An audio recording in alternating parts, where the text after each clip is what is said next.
Bonsoir à tous, vous êtes sur le 105.4 de Radio Panique, vous écoutez L'œil carnivore et on s'écoute le générique. Tu avais l'œil du tigre, mec, tu en voulais. Il faut que tu retrouves ce regard. Et la seule façon d'y arriver, c'est de tout recommencer depuis le début. 2,21 gigawatts. Mon Dieu! Qu'est-ce que tu préfères, le Jedi ou l'Empire contre-attaque? L'Empire. Blasphème. Le monde se divise en deux catégories. Bah c'est quoi un gigawatt? Cinéma! Cinéma! Il n'y a rien à développer, c'est de la merde, c'est tout. Les géants américains de l'internet ont beau nier à l'unisson, le scandale prend de l'ampleur. Ok, c'est bon, t'as réussi ton jeté de dés, donc maintenant tu peux jeter ton dé. Allons-y, finissons-en. Ouais, maman, moi, il faut que je sois au lit à 9h30. Toi, tu creuses.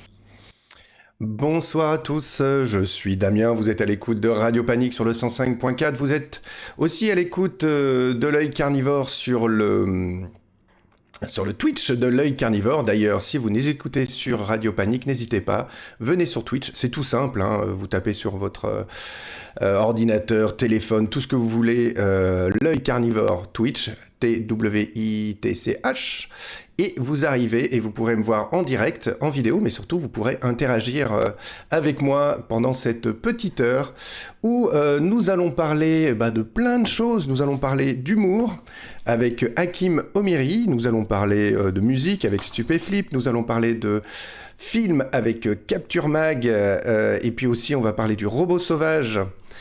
Puisque du robot sauvage et du film sauvage. L'idée c'était de voir qu'est-ce que vous pouvez voir avec vos enfants là en ce moment. Et puis on va parler aussi de Scavenger Reign, une super série qui on espère un jour arrivera en saison 2. Voilà, donc on a un joli petit programme à se faire ensemble. L'émission aurait dû être enregistrée jeudi soir dernier. Mais là, je la fais en direct sur Radio Panique. Et pourquoi jeudi soir dernier ? Parce que à ce moment-là, on aurait eu plein de chroniqueurs, comme d'habitude, des gens qui auraient parlé de plein de choses différentes. Le problème, c'est que j'étais malade. Et oui. Résultat des courses, je fais l'émission tout seul ce soir, mais pas tout seul, hein. Vous êtes quand même vous, là, derrière votre écran, derrière vos écouteurs. Et on va passer cette petite heure en discutant, dissertant. N'hésitez pas à me rejoindre sur Twitch. Et puis, j'essaierai de répondre à vos questions. Voilà, un peu à la manière, des anciennes radios où les gens téléphonaient pour participer. Voilà. Mais là, vous pouvez facilement participer via Twitch. Voilà. Et je vous propose d'abord de commencer avec un stand-upper. Moi, je l'ai surtout connu pour d'autres choses, mais avec un humoriste donc qui s'appelle Hakim Omiri. Je ne sais pas si vous le connaissez, mais Hakim Omiri, c'est un réalisateur, un acteur et surtout c'est un stand-upper en fait. C'est comme ça qu'il a commencé. Vous l'avez peut-être vu à la grande époque de Golden Moustache. Vous savez, alors c'est vrai que là ça commence à dater, hein, mais c'était une époque où il y avait plein de vidéos, de sketchs, de petits courts-métrages qu'on pouvait trouver sur YouTube. Et il y avait Golden Moustache, mais il y avait aussi Studio Bagel, Fresh Nerd, et il y en avait plein d'autres derrière, Les Parasites, etc. Il y avait plein de choses comme ça qui étaient super chouettes à cette époque-là sur YouTube. Ça a un petit peu disparu, la fiction, hein, à l'heure actuelle. C'est plus trop la mode. C'est dommage parce qu'il y avait vraiment une créativité de fou qui se créait. Et justement, Hakim, qui à la base venait du Havre, qui est venu à Paris pour faire ses études, en parallèle, il a commencé le stand-up, parce que c'est ça qui lui prenait au tripes. Et au bout de 2 ans, il a fini, en parallèle avec ses études, il a fini par avoir son propre spectacle, qui jouait une fois par semaine. Voilà, quoi, quand même, il commençait bien. Il a intégré à ce moment-là la troupe des comédiens Adopte un comique. Alors j'avoue que je connais pas trop ce truc-là. Là, j'ai pris l'info sur sa bio.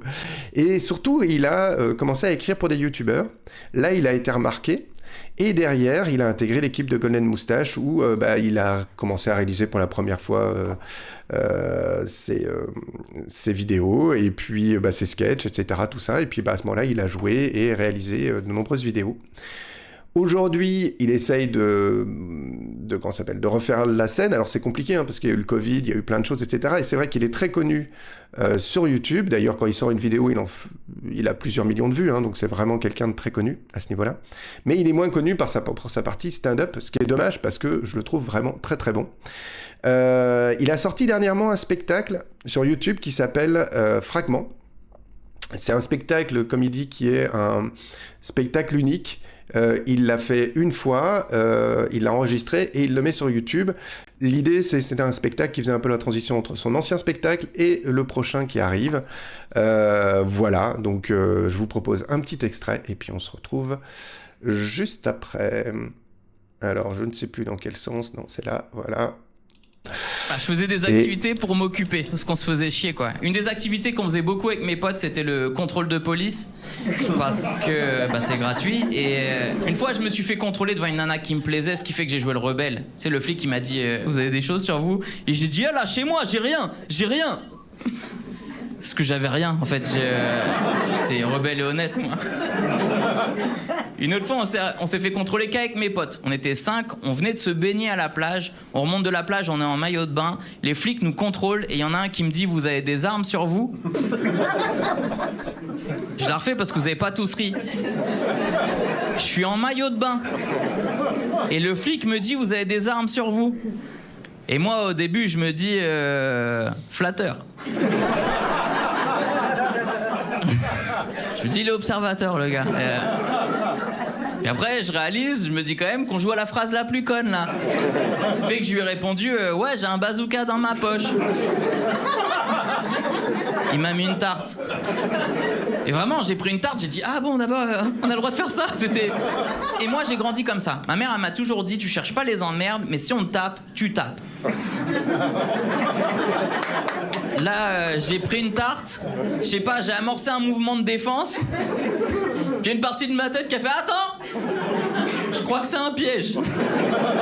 Parce que ce genre d'histoire, ça finit au tribunal. Et j'avais pas envie que ma défense ce soit c'est lui qui a commencé.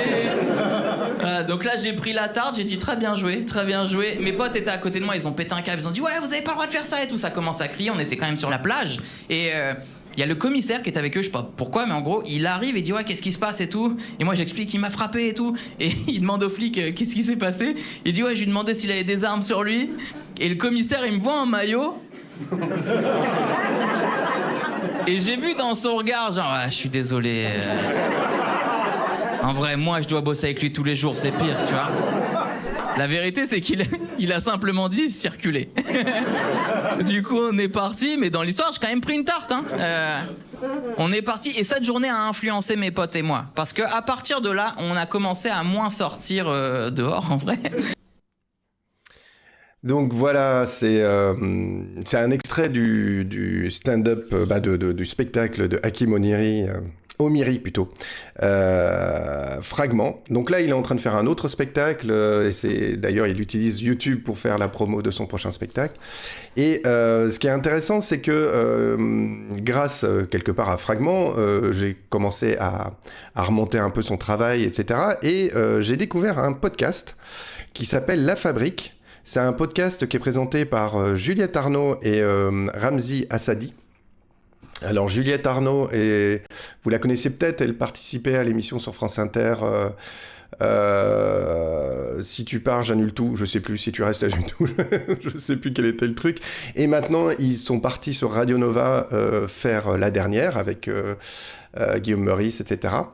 Voilà, et puis c'est comment il s'appelle, Ramzi Assadi, c'est un des scriptwriters, un des écrivains qui travaillait les sketchs pour justement toute l'équipe. Et donc là, ils font un podcast, c'est le numéro 24, je crois. Donc ça fait un petit bout de temps qu'ils en font.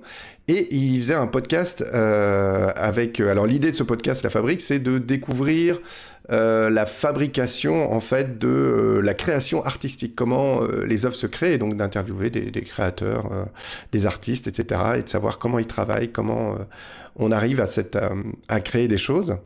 Je vous propose d'écouter un petit extrait de leur discussion sur le rôle notamment de sur la responsabilité de l'artiste face à ce qu'il dit et au sujet qu'il choisit, quoi. Voilà. Ouais, le sujet aussi que tu abordes, parce qu'il y a des sujets, enfin moi en ce moment j'essaie d'aborder que des sujets plus ou moins lourds, et plus le sujet est lourd, plus il y a un temps de choc où les gens ils ont besoin de digérer l'info, ma prémisse, où ils disent attends quoi et ce attends quoi peut étouffer ton rire d'après, même si ta blague est bonne. C'est que l'info que tu leur donnes au départ, elle les choque tellement qu'ils sont plus dans je vais rigoler. Ouais. Et pourquoi tu fais ça ? Parce que pour moi, un artiste doit être engagé, sinon il sert à rien. Donc après moi c'est Allez, mon bisous Paul Mirabel. Voilà. Non mais c'est ma manière d'interpréter l'art, c'est que si tu fais de l'art et que ça sert à rien, ne le fais pas. Bah non mais c'est pas ça, c'est divertir que... juste pour divertir. Bah oui, mais alors du coup c'est vraiment dans le sens de divertir de ce qui est important quoi. C'est que il y a des choses qui se passent dans la vie et toi t'es en train de divertir donc tu sers le l'attention des gens, ouais. Tu Ou alors... divertis les gens, leur attention. Là-dessus, oui.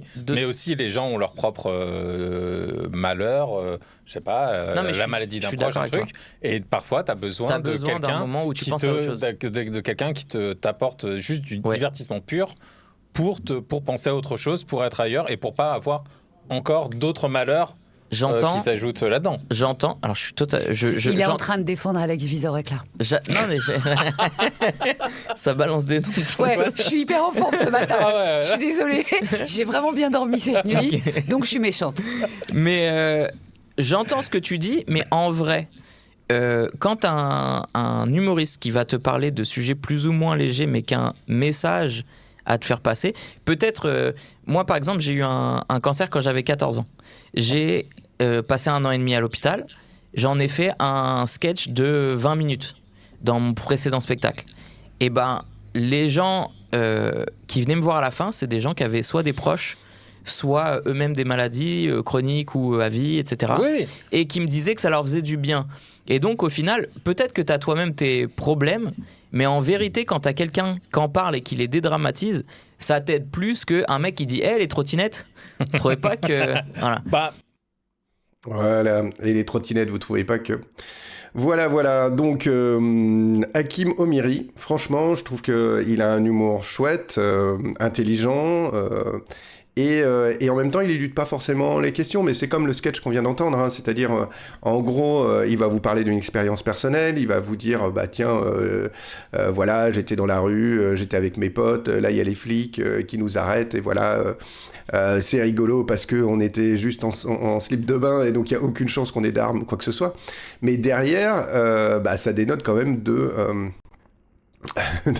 d'un problème avec la police quand on est maghrébin de manière générale, ou en tout cas quand on a l'air étranger, ou qu'on n'a pas l'air d'un bon français, même si voilà, c'est complètement débile comme perception. Mais voilà, et je trouve ça chouette parce que il arrive en te faisant rire quand même à te prendre conscience de certaines situations. Donc bravo à lui.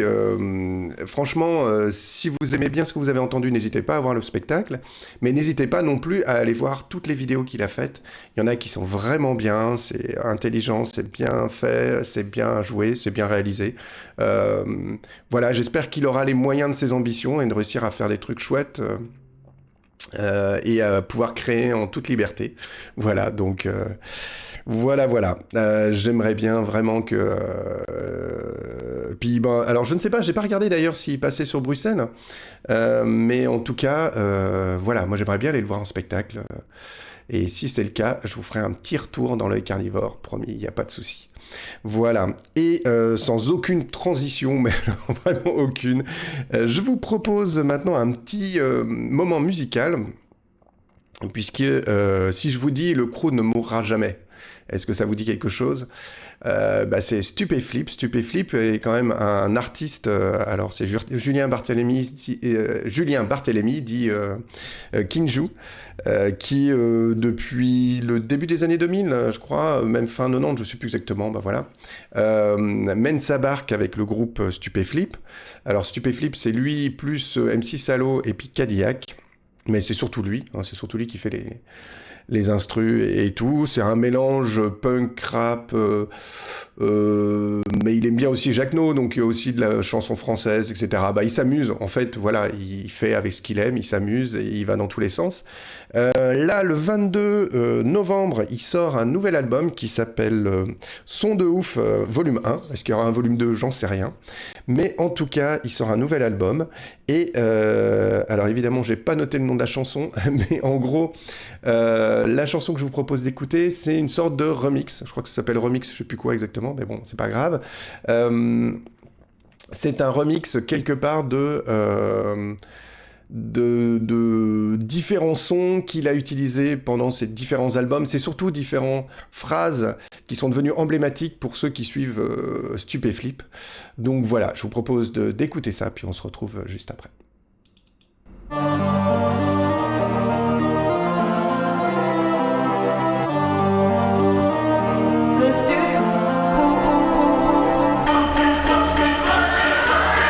Shit, one shot, truc qui raye le pare-choc. Chaque attaque te plaque, rejoint le stup, les rois d'une chic, chouk, musique. Écoute le crew quand tu fais crac, crasse, car capac t'arrache la langue comme un tic-tac. Fuck les rockstars, bienvenue dans mon cauchemar. Pas de pull en cachemire, j't'étouffe comme le 4K. Hardcore, pauvre tocard, j'tue comme un persévère. Faut que ce truc persévère, putain mec check sévère. Pas de ukulélé, pas de bebop lula. Le croustille dans ta bouche comme une cracotte ou un granola. Ma face de gogol fait trop flipper les fous. Et ça me ramène plein de cagoles quand j'enfile cette cagoule. On influence les esprits boueux, c'est jusqu'à la mort. Ils sont comme des serpents.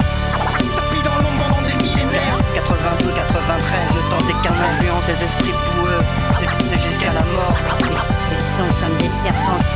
Tapis dans l'ombre pendant des millénaires. 92, 93, le temps des cassettes. Le lapin veut sa subdose, prêt à mordre jusqu'au sang. Il utilise sa truffe rose pour aller gratter quelques sons. Et ça détale en sautillant toujours au bord de l'overdose. Comment bouffer du stup sans choper la mixomatose. Ça veut du hip-hop psychotrope, il provoque des clopes qui claquent. Mec j'ai la grosse patate qui scie les pattes aux psychopathes. Les haters font yes, on louche comme des DRH. Mec c'est hoche, faut que tu me lâches, t'es qu'une pauvre cloche, te clash. Piston rentre à la niche, face au ouf qui se postiche. Dans le crew, pas de caniche, pas de potiche, pas de triche. On est le flip crew, pas de Philippe Nicoli. Hardcore psychédélique, me demande pas ce que je fabrique. On influence les esprits boueux, c'est jusqu'à la mort. Ils sont comme des serpents. Tapis dans l'ombre pendant des millénaires. 92, 93, le temps des casses. On influence les esprits boueux, c'est jusqu'à la mort. Ils sont comme des serpents. Tapis dans l'ombre pendant des millénaires. 92, 93, le temps des cassettes. C'est pas de la soupe, je balance des bombes, je suis dans ma stup sous coupe. Ma zik et ma soupape, je découpe ce truc au coupe. Ma clé car drop, de braque, je file tes claps et fume tes clopes. Je suis le hip-hop cyclope qui va te... Stupéflip, super top, ça tartine le slop. C'est la panique dans ton fut, pas de flop. Pour ma clé, le son du crew te tient en laisse. Faire le ouf qui te botte les fesses, que tu piges, y'a pas de caresse. Rascarcar, tes corneflex, tout ça a donc, ça tue la teuf. Juste un son qui fout des baffes. Je suis King Jules Badard, toujours ok pour niquer tes baffes. C'est du lourd, c'est de l'or, ce qu'il y a dans mon disque dur. Je fais des disques d'art qui seront disques d'or. On influence les esprits boueux, c'est jusqu'à la mort. Ils sont comme des serpents. Tapis dans l'ombre pendant des millénaires. 92, 93, le temps des casses. On influence les esprits boueux, c'est jusqu'à la mort. Ils sont comme des serpents. Tapis dans l'ombre pendant des millénaires. 92, 93, le temps des cassettes. Vraiment très sympa ce truc.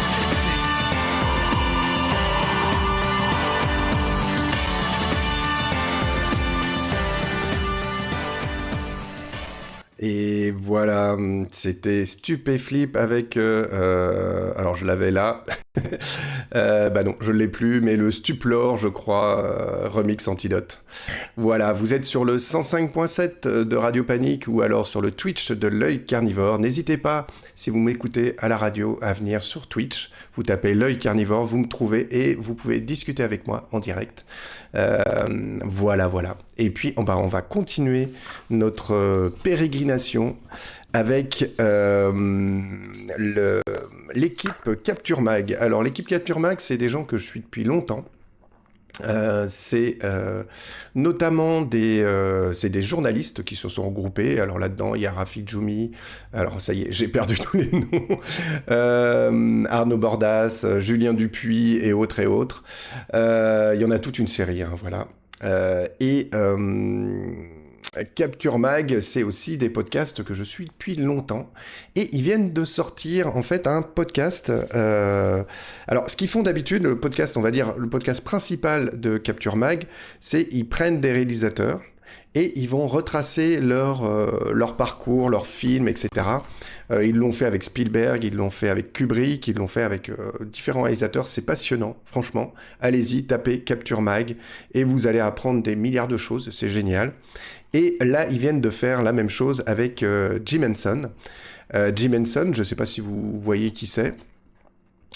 Jim Henson, c'est quelqu'un, alors même si vous ne connaissez pas son nom, tout le monde connaît son œuvre, ou en tout cas, tout le monde connaît quelque chose de son œuvre, c'est le Muppet Show.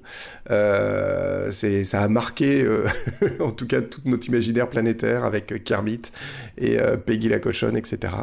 En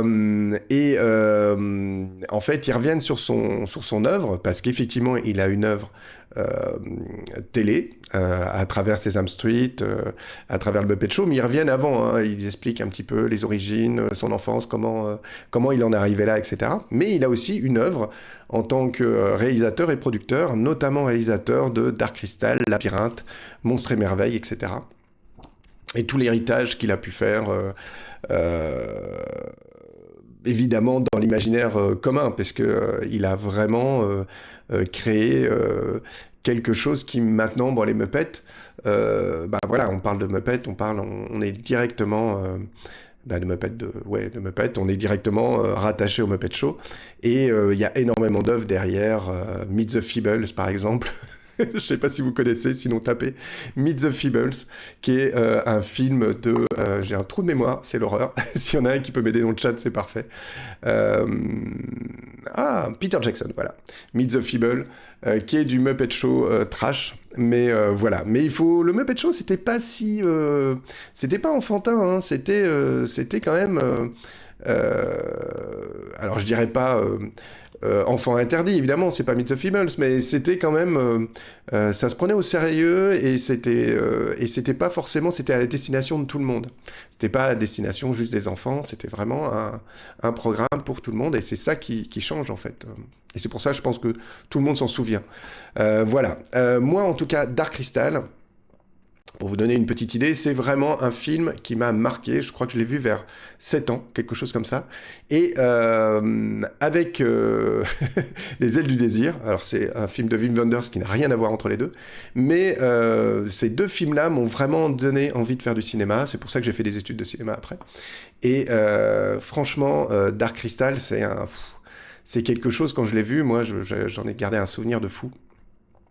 Donc voilà, je vous propose un petit extrait du podcast, un petit extrait où notamment il parle de Dark Crystal en tant qu'affaire. Voilà, alors je cherche je cherche l'extrait, oui voilà c'est là. Allez, et puis on se retrouve juste après. Julien, je te lance sur Dark Crystal, alors là, gros morceau. Ah, vache. Hein, on pose le micro. On va pas lancer Julien sur Dark Crystal, on va faire comme Fonzie, on va le mettre dans un canon. Voilà, et c'est réglé comme ça. C'est compliqué. En fait, Dark Crystal, donc né de le projet, vraiment les prémices du projet, c'est un film qui sort en 82, hein, rappelons-le. Et les prémices du projet débutent en 76. Donc à peu près au même moment que le Muppet Show. C'est dans ces eaux-là que Henson commence à avoir les premières idées pour ce qui deviendra Dark Crystal ultérieurement. Alors l'envie première en fait d'Henson, ce qui le motive à faire Dark Crystal, c'est une observation que nous on peut faire également, qui est que les contes de fées pour les enfants ne font plus peur. Et qu'il faut à nouveau créer des contes de fées effrayants pour les gamins. Donc en gros, refaire un conte de fées à la frère Grimm, quoi. Ça, c'est l'impulsion première, en fait, derrière Dark Crystal. Et après, il y a tout un tas d'idées qui vont commencer à se greffer. Donc, il y a des envies de personnages, notamment des illustrations de Leonard Lubin, de Lewis Carroll. Voilà, qui fait un bouquin sur Lewis Carroll. Et dans ce bouquin, il y a une planche en particulier de crocodile dans une salle de bain de luxe du début du siècle. Et donc, voilà, tu les vois dans un luxe ultime, etc.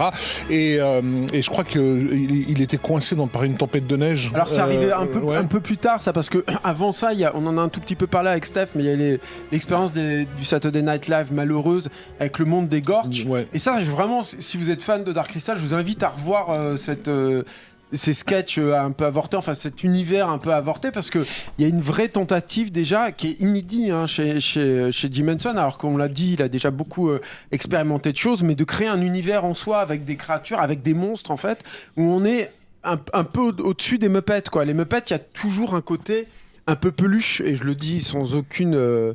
sans du tout de vision hautaine vis-à-vis de tout ça, mais les matériaux par exemple qu'ils utilisent, c'est de la mousse, c'est principalement aussi des tissus avec des densités un peu différentes, avec plus ou moins de poils, avec plus ou moins de cheveux, etc.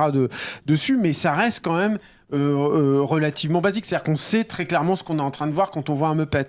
Avec le monde des Gorges, on sait qu'on voit des Muppets, c'est indéniable aussi, mais il commence à y avoir cette tentative de on dirait aujourd'hui du photoréalisme, en tout cas de quelque chose qui est un peu plus organique en fait comme créature. Ouais, et puis j'imagine en plongeant dans l'idée de Dark Crystal, c'est de plonger dans un monde en fait auquel on va croire tout simplement, quoi. Oui, c'est ça. Alors ça c'est hyper important pour Henson, c'est que aussi très très tôt dans les premiers jets en fait du film, il a l'idée de Jen, qui est le personnage central, qui est encore une fois un personnage extrêmement autobiographique, c'est-à-dire que lui il sait très vite qu'il va interpréter ce personnage de Gelfling qui s'appelle pas encore Gelfling, qui s'appelle pas Jen en fait à cette époque-là, mais qui en gros est une espèce d'innocence incarnée, éduquée dans une famille en autarcie vis-à-vis du reste du monde, mais où on lui prodigue en fait un certain nombre de savoir-faire et de valeurs aussi, et qui va partir à la découverte du monde. Alors ça, c'est un truc qui est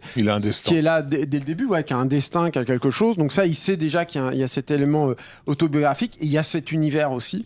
C'est-à-dire, comme tu l'as dit, Steph, c'est-à-dire cette volonté de créer un univers à part entière qui est quelque part à l'opposé de ce qu'il va faire quelques années plus tard avec le premier film des Muppets, c'est-à-dire créer un univers intégralement muppetisé, c'est-à-dire que l'idée qui sous-tend Dark Crystal, qui sera un peu présente, mais pas tant que ça en fait au final, c'est que tout est vivant. Et qu'il va travailler tous les éléments en fait, du film comme des éléments vivants. C'est-à-dire que les rochers sont vivants, les plantes sont vivantes, mais dans la même temporalité en fait, que les personnages, on va dire, plus de chair et d'os. Il y a dans le produit fini, on va dire, il y a un plan assez long qui vraiment souligne ça, qui est le long travelling dans la forêt, où on voit les différentes espèces se manger les unes les autres. Ouais. On voit les chaînes en fait de comme ça. Il y a ça, il y a Jen en fait qui monte sur une falaise, et puis il y a des espèces de lianes, tentacules, méduses, tu sais pas trop ce que c'est. Voilà.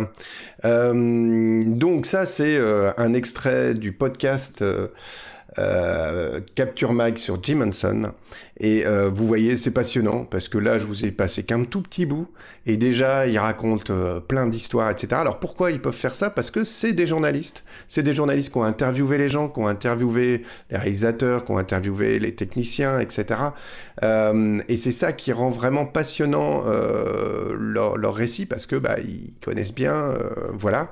Et puis c'est des passionnés aussi de tout ce type de film, etc.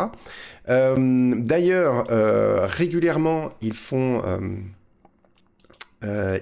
des qu'on s'appelle des alors vous pouvez retrouver, je vais plutôt faire ça comme ça, vous pouvez retrouver leur travail sur Capture Mag, vous tapez Capture Mag et capturemag.net, et là vous allez avoir les émissions, tous les podcasts qu'ils peuvent faire, il y en a plein, il y a le Capture Mag, le podcast que vous avez entendu, dont vous avez entendu un bout, mais Ça le temps pour un film, où ils reviennent à plusieurs sur des sorties cinéma actuelles.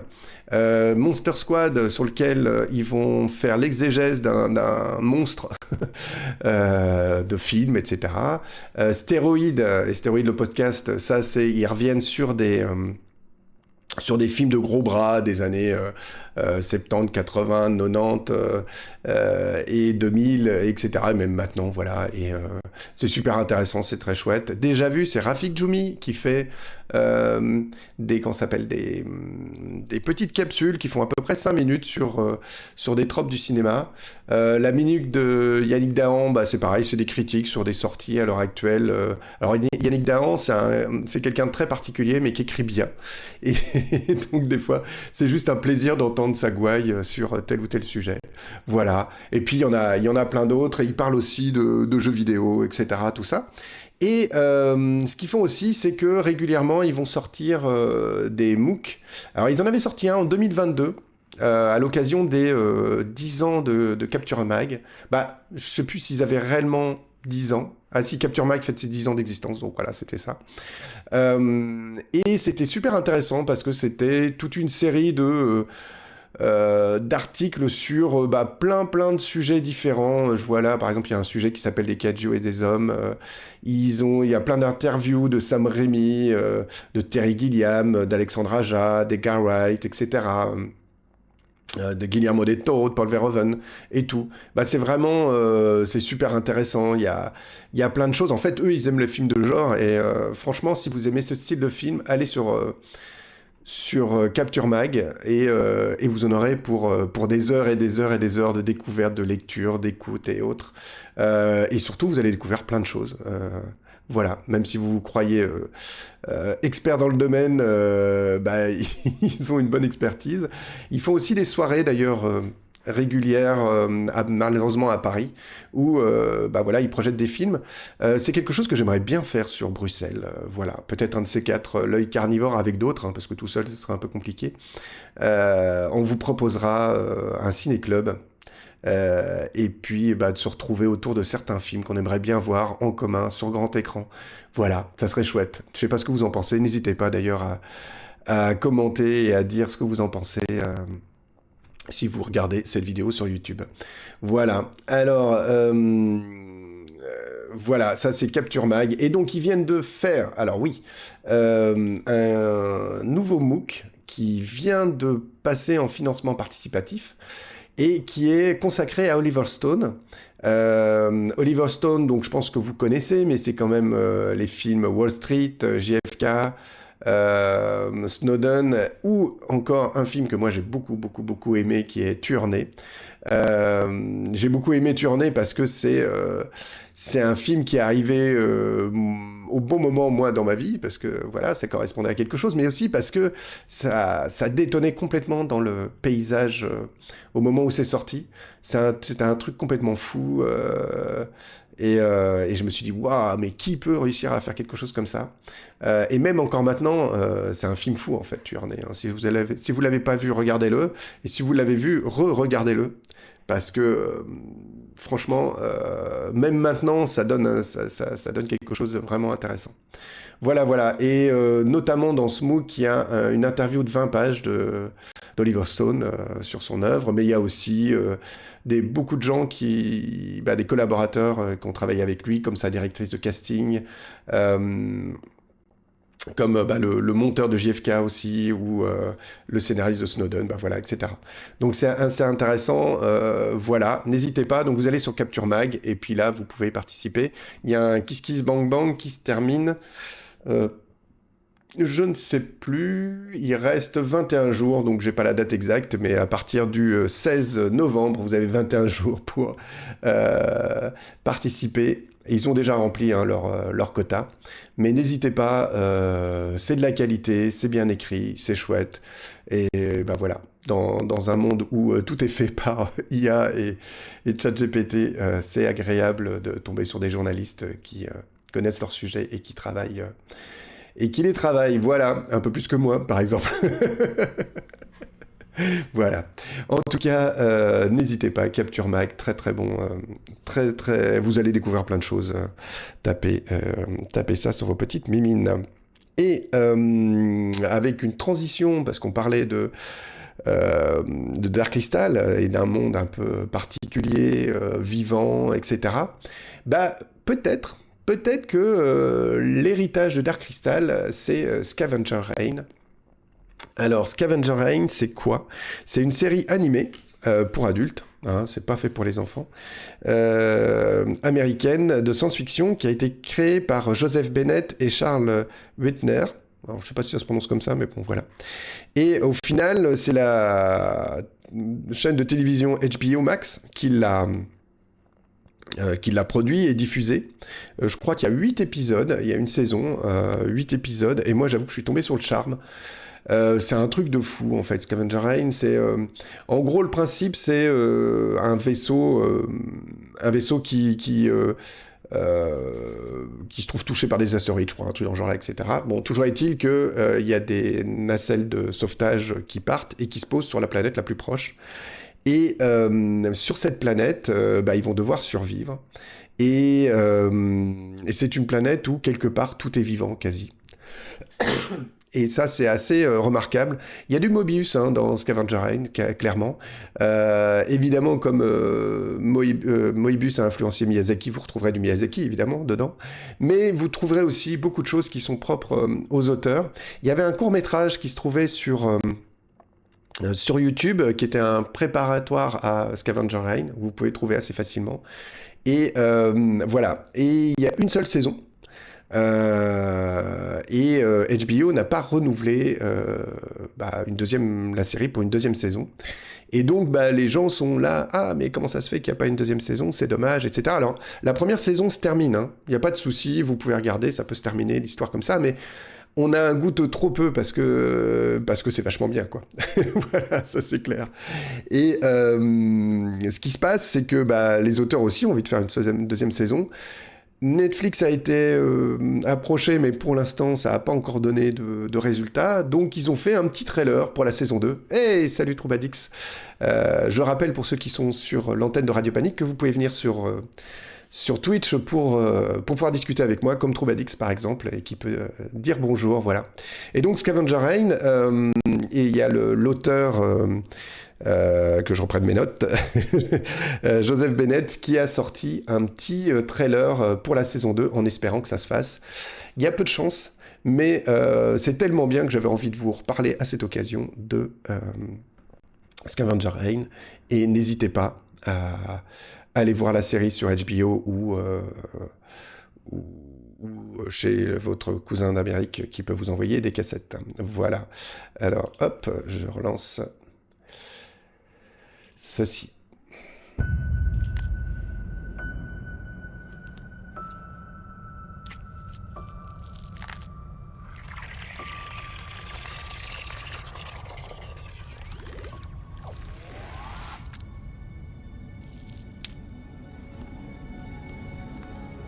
Alors évidemment, là c'est purement visuel.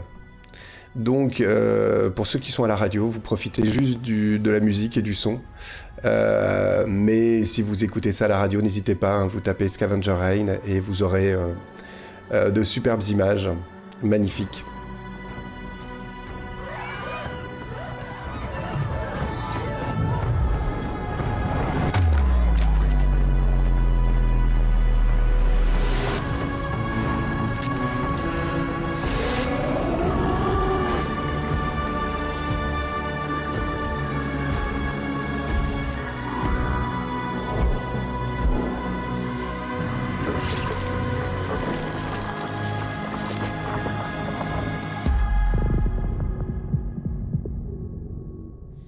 Voilà, la saison 2, on attend avec impatience. Mais est-ce qu'il y en aura une un jour? Je ne sais pas. En tout cas, allez voir la première saison, c'est quelque chose de fantastique. Voilà. Et qu'est-ce qu'il y a à voir avec vos enfants, et que vous pourriez apprécier vous aussi, tant qu'à faire, Qu'est-ce que vous pouvez amener vos petits bambins voir au cinéma, et que, tant qu'à faire, vous preniez aussi, vous aussi, du plaisir pour aller voir ces films au cinéma. Alors, je vous propose un qui a fait beaucoup de bruit, qui s'appelle Le Robot Sauvage, qui est... alors j'ai oublié le producteur, mais c'est pas Illumination, mais c'est...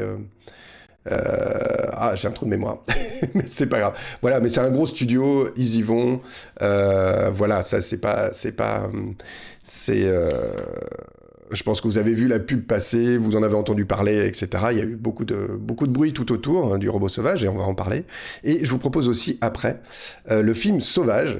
Donc voilà, les deux s'appellent, il y a Sauvage dans le nom, mais c'est un film par contre d'animation dont vous avez peut-être pas entendu parler, mais qui est aussi très très intéressant, voire je trouve mieux, même si c'est deux choses assez différentes. Alors le Robot Sauvage, je vous propose d'écouter la bande-annonce, et puis on se retrouve juste après.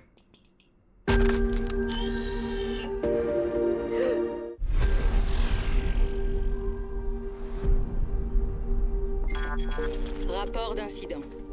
À 3h00, un lot de robots Universal Dynamics a été perdu en mer dans un typhon. Les chances de pouvoir les récupérer sont faibles.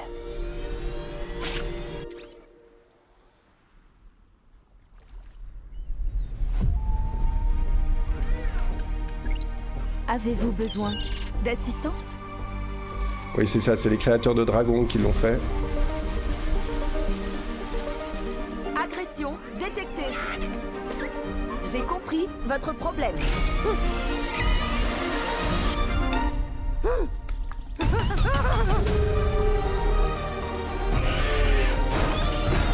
Analyse linguistique. Tu dois piger comment ça fonctionne sur cette île.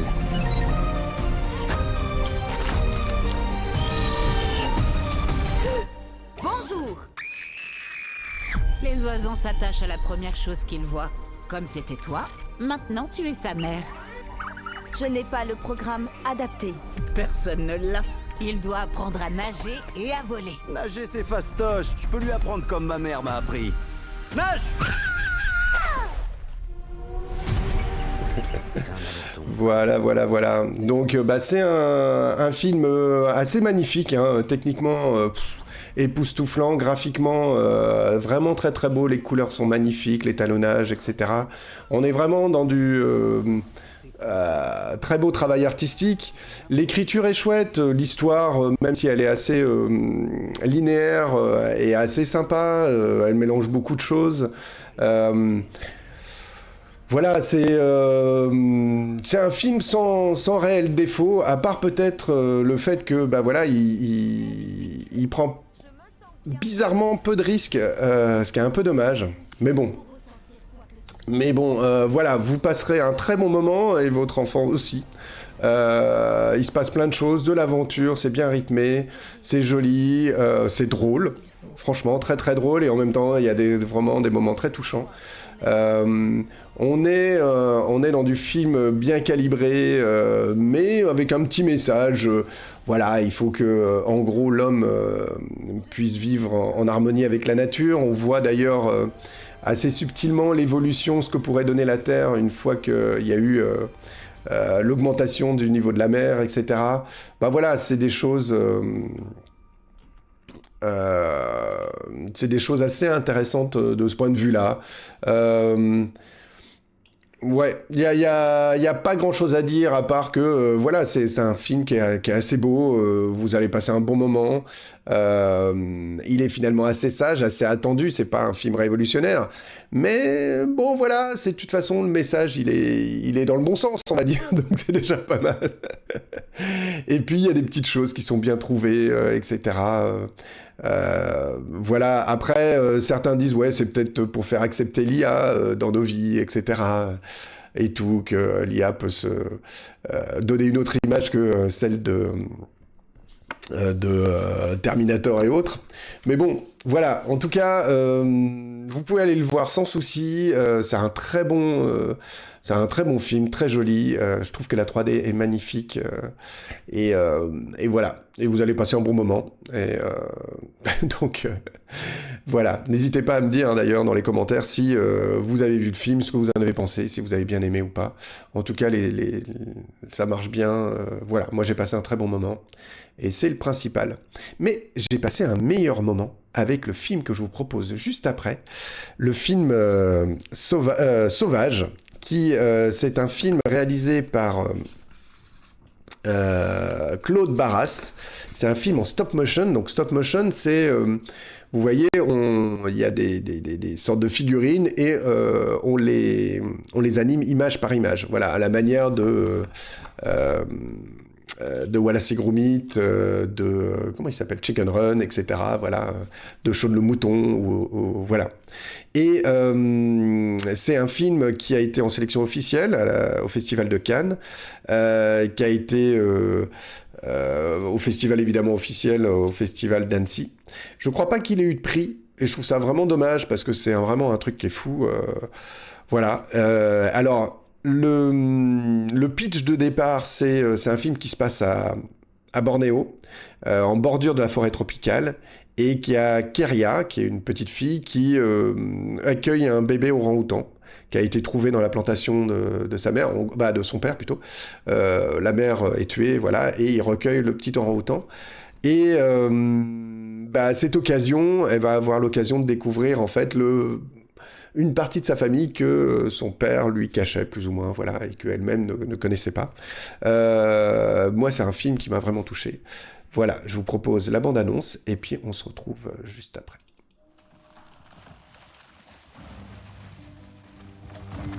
Le pauvre.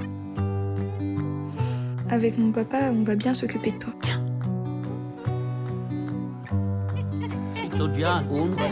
Tu pourrais dire bonjour. Salut. C'est le père de ta mère, ton grand-père. Et lui, c'est ton cousin. Bonjour, cousine. Ah, tu viens d'une famille sauvage. Tu me fous la honte, là. Célaï, reviens, je m'excuse. Vous êtes arrivé à destination. Eh oh, y a quelqu'un? Salut, cousine. Et on fait comment pour rentrer, nous, maintenant? Bah, t'as qu'à me suivre. Célaï, je crois qu'on a un petit problème, là. Ah, lui, c'est rien, je vais lui dire qu'il doit se pousser un peu. On va dormir ici.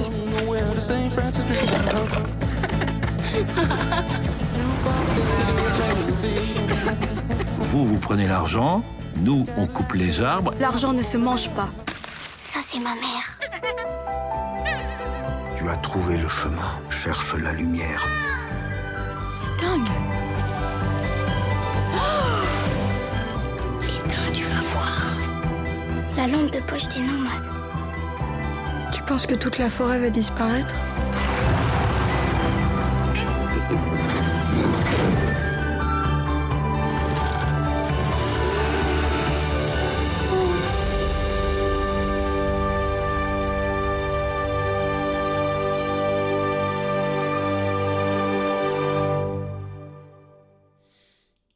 Voilà, ça s'appelle Sauvage. Moi, franchement, j'ai été hyper touché. Faut dire, à l'heure actuelle, si on regarde l'actualité internationale, il y a la COP qui se déroule à l'heure actuelle. On est vraiment en train de saloper la planète, c'est vraiment une horreur. Et là, le film retrace la bataille du peuple de Bornéo, du peuple indigène de Bornéo, contre justement les plantations d'huile de palme, de palmier pour l'huile de palme. Et c'est vraiment ça, c'est notre monde complètement fou qui marchandise tout. Notamment à un moment, on leur dit, c'est bien pour vous, vous allez avoir des papiers, et à ce moment-là, vous pourrez vous défendre. D'ailleurs, un des problèmes qu'ils ont, c'est que ils n'ont pas de papiers, donc ils ne peuvent pas porter plainte, ils ne peuvent pas se défendre. L'absurdité du truc, hein. On est bien d'accord. Voilà, et puis franchement, moi j'ai beaucoup aimé ce film, c'est vraiment un très beau film, un truc vraiment chouette. Donc n'hésitez pas, il est actuellement au cinéma, et même si vous n'avez pas de petit bout, hein, n'hésitez pas, vous y allez, vous allez passer un super moment, et en plus vous y atteindrez une création artistique pour faire d'autres films, parce que le principe aussi, c'est que si vous allez au cinéma et que le film marche, derrière, les auteurs peuvent continuer à faire des films, continuer à écrire des histoires, etc. Donc voilà, n'hésitez pas alors à aller au cinéma, à aller voir du spectacle vivant aussi, hein. Moi je suis allé voir un spectacle de danse dernièrement. Alors j'ai pas les données sous la main, mais ça m'a fait du bien de voir des artistes, des danseurs créer des choses, donc allez-y, franchement, allez voir ces spectacles, allez voir tout ça. Voilà. On va parler un petit peu bouquin pour terminer, hein. Je vais vous parler bouquin et poésie. Voilà, tant qu'à faire. Alors, je vais vous parler d'un bouquin que j'ai offert à ma compagne, qui s'appelle L'adresse, les rendez-vous du déversoir. C'est un livre qui a été écrit par Arthur Teboul. Alors Arthur Teboul, c'est l'auteur principal, c'est le chanteur de Feu Chatterton. Et en fait, pendant une semaine, du matin au soir, il a accueilli des visiteurs. Alors à peu près pour le bouquin, pour l'expérience, il en a accueilli 250. Et à chacun d'eux, il a écrit un poème en exerçant le nouveau métier de déverseur. C'est dans ce sens-là qu'il le dit. Voilà, donc il a fait ça à un endroit pendant une semaine. Et les gens venaient et il leur écrivait un poème minute. Alors je vous propose au hasard d'en prendre un. Voilà, on va... tiens, sur la piste de l'animal. Donc c'est un poème qu'il a écrit à 12h15, je ne sais pas quel jour, le jeudi, voilà, à 12h15. Et alors ce qui est intéressant aussi dans le livre, aussi, avant de le lire, c'est que derrière, on voit des choses aussi sur les visiteurs, et comment ils ont réagi au poème, et ce qui les a marqués, etc. Donc voilà, c'est... alors je vous montre ça à la caméra, mais sinon vous cherchez, ça s'appelle L'adresse, les rendez-vous du déversoir. Et c'est un livre de Arthur Teboul. Vous tapez Feu Chatterton, vous allez vite trouver de toute façon. Voilà, ça s'appelle La piste de l'animal. À plusieurs, nous retrouvons la piste de l'animal que tu as chevauché dans le temps. Encore une histoire d'affaires perdues, de câlins non aboutis, de prières qu'on n'a pas eu le temps de mettre dans la chapelle, là où il y avait un trou qui faisait un courant d'air. Tu as cette chose non achevée qui ronge une petite parcelle de ton pied. C'est pourquoi nous nous y mettons à plusieurs pour tenter de retrouver l'animal. Tu nous le décris. Cela fait longtemps que tu ne l'as pas vu, alors tu nous demandes pardon pour les imprécisions. Selon toute vraisemblance, nous dis-tu, il est bleu, azur, avec 3 pattes et une crête de coq rose malabar. Ça fait peu d'éléments pour courir à sa poursuite. Tu nous dis. Mais bon, tu crois l'avoir aperçu hier encore, traverser la rue près de la boulangerie. Alors il y a un espoir. Peut-être qu'il vaudrait mieux chercher une autre bête à chevaucher. Qu'en penses-tu ? Voilà. Désolé, j'ai un peu la voix qui tape parce que j'ai été malade, évidemment. Et j'ai le nez un peu pris, donc c'est un peu compliqué. Mais voilà, en tout cas, c'est des petits poèmes comme ça, tout doux. Je peux vous en lire un autre. Voilà. Oser rougir, voilà. Désolé pour le reniflement. Alors celui-là a été écrit à 14h51, le mercredi, je crois, à mon avis, ça doit être ça. Voilà, on va voir ça. Oser rougir. Où sont les clapotis si singuliers que tu aimais tant ? J'ai cherché à corps perdu à les retenir par la pointe des pieds. Je n'ai pas su. Tu m'en tiens par rigueur. Tu as toujours été clémente, d'une clémence abyssale qui t'honore et qui te grandit. Tu sais que les gens t'admirent pour ça. Ils ne le disent pas, car il est difficile d'oser rougir de nos jours. Et c'est dommage, la règle est tacite. On ne sait plus qui l'a fixée. Mais c'est dommage, car rien n'explique cette règle de conduite, absurde, entre les êtres qui voudraient qu'on ne rougisse jamais. Je suis agacé par ces codes empêtrés. Je sais que tu l'es aussi. Rougissons devant l'absurde, rougissons devant la table de cuisine, rougissons dans le noir, dans l'indifférence et devant ceux qu'on aime. Rougissons, et n'ayons pas honte de le dire. Si tu reprends une bière, je te suis. Sinon, je rentre et on se retrouve demain. Il y a de belles choses à faire encore. Voilà. Et alors c'est chouette parce que à ce moment-là, vous pouvez en lire un avant de vous coucher ou le matin avant de vous lever, etc. C'est des petites choses comme ça et c'est chouette. Voilà, ça a été édité aux éditions Séguer. C'est un peu cher, 26 €, mais peut-être que vous pouvez le trouver d'occasion. Et voilà. En tout cas, c'est des petites douceurs comme ça qu'on peut se faire avec plaisir. J'en profite aussi, parce que j'ai ça sous la main, de vous parler du Métal Hurlant, parce qu'il y en a qui font revivre Métal Hurlant. Et là, il y a un spécial que vous pouvez trouver en librairie à l'heure actuelle, un spécial HP Lovecraft, Murmures et chuchotements, avec plein de dessinateurs dedans. Donc n'hésitez pas aussi, ce qui est génial dans ce genre de magazine, donc je vous montre, non, parce que vous n'allez pas le voir, mais voilà, le Métal Hurlant spécial Lovecraft, ce qui est génial là-dedans, c'est que on découvre plein d'auteurs, on y vient pour Lovecraft, et puis derrière, on découvre différentes personnes, différents auteurs, etc., des dessinateurs qu'on ne connaissait pas, et puis on se dit, tiens, c'est chouette. Et on va voir ce qu'a fait la personne et on découvre tout un univers. Donc voilà, moi j'aime beaucoup. C'est ce que j'aimais beaucoup dans les magazines type Pilote et autres. C'était super chouette. Voilà. Et donc là, n'hésitez pas, pareil, Métal Hurlant, vous pouvez y aller, c'est du bon. C'est de la qualité. Voilà. Allez, on arrive bientôt à la fin de cette heure. Je vous propose de nous quitter avec un morceau. Alors tout à l'heure, on a écouté Stupéflip. Avec son nouvel album qui sort le 22, donc c'est-à-dire tout bientôt. Je vous propose d'écouter, il a 2 comparses, et d'écouter un morceau qui vient de MC Salo, parce que effectivement MC Salo et puis Cadillac, ils ont leur propre carrière solo.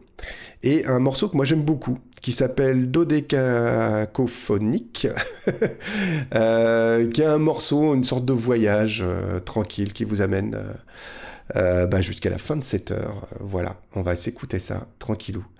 En tout cas, merci à vous d'avoir écouté cette émission.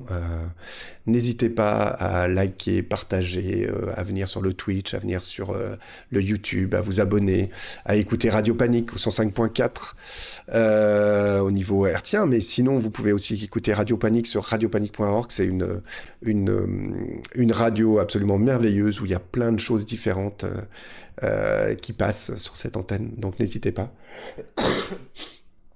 Et voilà, je vous laisse avec le morceau Dodécaphonique qui va clore cette émission, cette petite heure passée avec vous. Allez, à la prochaine.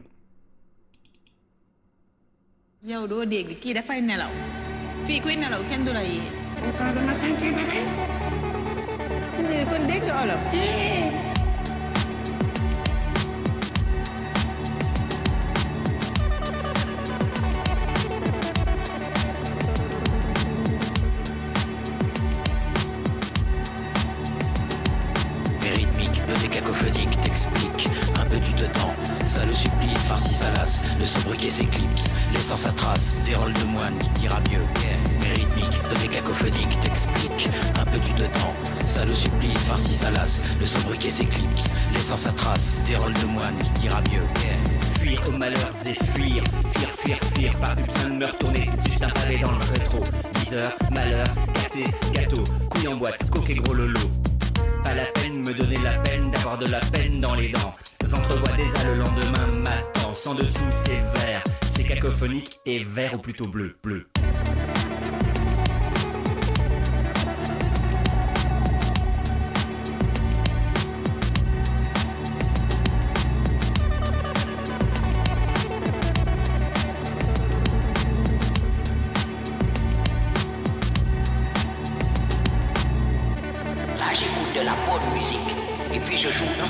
Des choses qui sonnent légèrement faux. Mystificateur. Dédicace aux feignasses qui prônent tous les excès et clament leur liberté chérie. Mystificateur. Mais rythmique, le décacophonique t'explique un peu du dedans. Ça le supplice, farci sa lasse, le sobriquet s'éclipse, laissant sa trace, des rôles de moine qui dira mieux. Mais rythmique, le décacophonique t'explique un peu du dedans. Ça le supplice, farci sa lasse, le sobriquet s'éclipse, laissant sa trace, des rôles de moine qui dira mieux. À s'envoyer en l'air avec le son, on finit par se jeter dans le bonheur d'un silence.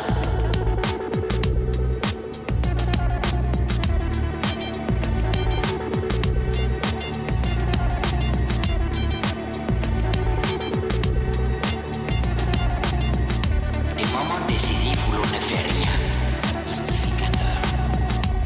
Écoutez, laissez-moi vous dire quelque chose. Si je ne trouve pas cet organe masculin